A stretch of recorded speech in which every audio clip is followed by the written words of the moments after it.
அஸ்ஸலாமு அலைக்கும். Welcome to Canadian Tamil kitchen. இன்றைக்கி நம்ம KFC சிக்கன் எப்படி வீட்டிலையே ஈஸியாக செய்கிறது தான் பார்க்க போகிறோம்.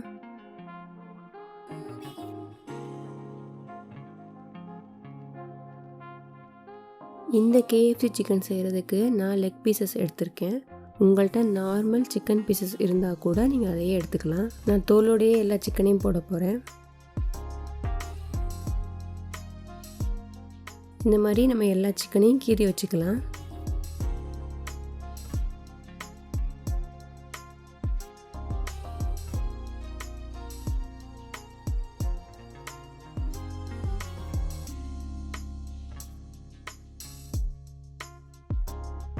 இப்போ எல்லா சிக்கன் பீசஸையும் நம்ம நல்லா வாஷ் பண்ணி எடுத்துக்கலாம்.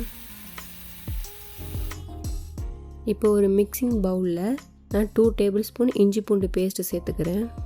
2 டேபிள் ஸ்பூன் மிளகாய் தூள் சேர்த்துக்கிறேன். 1 ஸ்பூன் மிளகுத்தூள், தேவைக்கேற்ப உப்பு ஆட் பண்ணிக்கலாம். அதிலேயே 2 முட்டை ஆட் பண்ணிக்கிறேன். இதை இப்போ நம்ம நல்லா மிக்ஸ் பண்ணிக்கலாம். இப்போ இதிலே நம்ம காரம் நல்லா சேர்த்துக்கலாம். ஏன்னா மாவில் பிரட்டினதுக்கப்புறம் நமக்கு காரம் கம்மியாக இருக்கிற மாதிரி ஆயிரும். இப்போ வாஷ் பண்ணி வச்சுருக்க நம்ம சிக்கன் பீசஸ் எல்லாத்தையும் இதில் போட்டு நம்ம மிக்ஸ் பண்ணிக்கலாம். மசாலா நல்லா எல்லா பக்கமும் படுற மாதிரி நம்ம பிரட்டிக்கலாம்.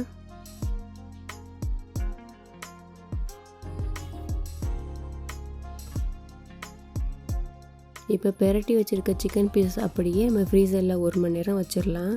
இந்த மசாலாவில் சிக்கன் எவ்வளோ நேரம் ஊறுதோ அவ்வளோக்கு அவ்வளோ நமக்கு டேஸ்ட் நல்லா கிடைக்கும். நீங்கள் ஈவினிங் செய்ய போகிறா இருந்தால் காலையிலேயே ஊற வச்சுருங்க. இப்போ ஒரு பிளேட்டில் நான் மைதா மாவு எடுத்துக்கிறேன். நீங்கள் எவ்வளோ சிக்கன் எடுத்துக்கிறீங்களோ அதுக்கேற்ற மாதிரி மைதா மாவு எடுத்துக்கோங்க. இப்போ நான் 1 கப் மைதா மாவு எடுத்திருக்கேன். அதில் 2 டேபிள் ஸ்பூன் மிளகாய் தூள் ஆட் பண்ணிக்கிறேன். 1 டேபிள் ஸ்பூன் மிளகுத்தூள், தேவைக்கேற்ப உப்பு ஆட் பண்ணிக்கலாம்.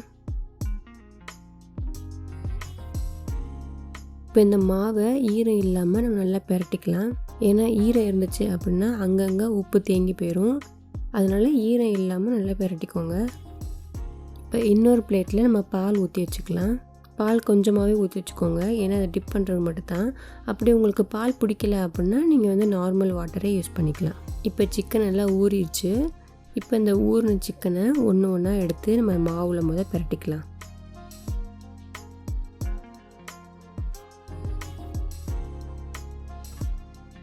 நல்லா எல்லா பக்கமும் மாவு படுற மாதிரி பிரட்டிக்கோங்க.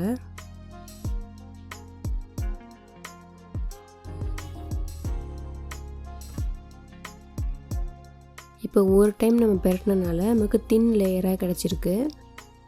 இதை அப்படியே நம்ம இப்போ பாலில் அப்படியே டிப் பண்ண போகிறோம். டிப் பண்ணதுக்கப்புறம் இன்னொரு பிரட்ட போகிறோம் மாவில். இப்படி எல்லா பக்கமும் படுற மாதிரி நல்லா பிரட்டிக்கோங்க.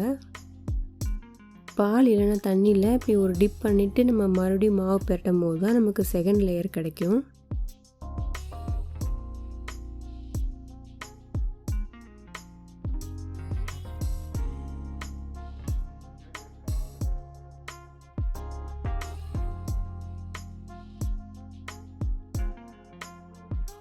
இப்போ பார்த்தீங்கன்னா தெரியும் நமக்கு கொஞ்சம் கனமான லேயர் கிடச்சிருக்கு.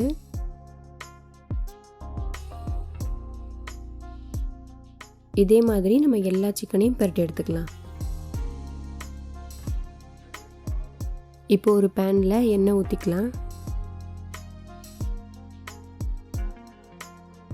இப்போ எண்ணெய் சூடாயிருச்சு. நம்ம சிக்கன் பீசஸ்லாம் இப்போ போட்டுடலாம்.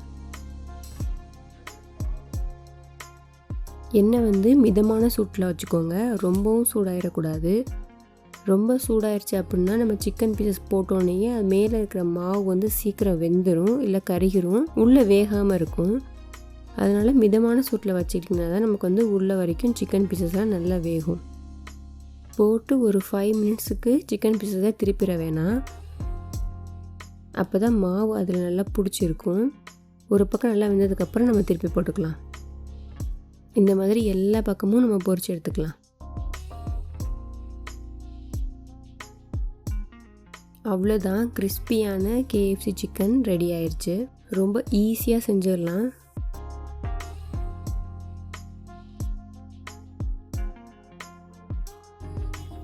இந்த மாதிரி கிறிஸ்பி சிக்கன் பார்த்தாலே நமக்கெல்லாம் ஃபஸ்ட்டு ஞாபகம் வர்ற கடை KFC தான். ஆஸ்திரேலியாவில் காலனல் ஹார்ட்லைன் சாண்டர் அப்படிங்கிறவர் தான் KFC நிறுவனத்தை 1952 ஆண்டு உருவாக்கியிருக்காரு.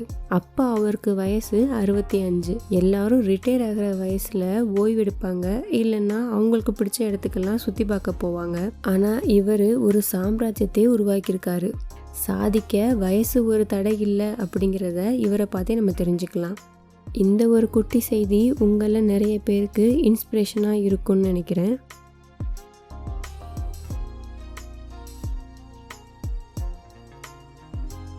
இப்போ இதை பிச்சு காட்டுறேன். வெளியில் ரொம்ப மொறுமொறுன்னு கிறிஸ்பியாக இருக்குது, உள்ளே அப்படியே சாஃப்டாக இருக்குது. நம்ம அப்படியே கடையில் வாங்குற மாதிரியே வீட்டில் செஞ்சாச்சு. இது கூடவே சாஸ் சேர்த்துக்கிட்டோம்னா இன்னும் சூப்பராக இருக்கும். இந்த மாதிரியான வீடியோஸ்லாம் நீங்கள் தொடர்ந்து பார்க்கணும்னா நம்ம சேனலை மறக்காமல் சப்ஸ்கிரைப் பண்ணிக்கோங்க. தேங்க்ஸ் ஃபார் வாட்சிங்.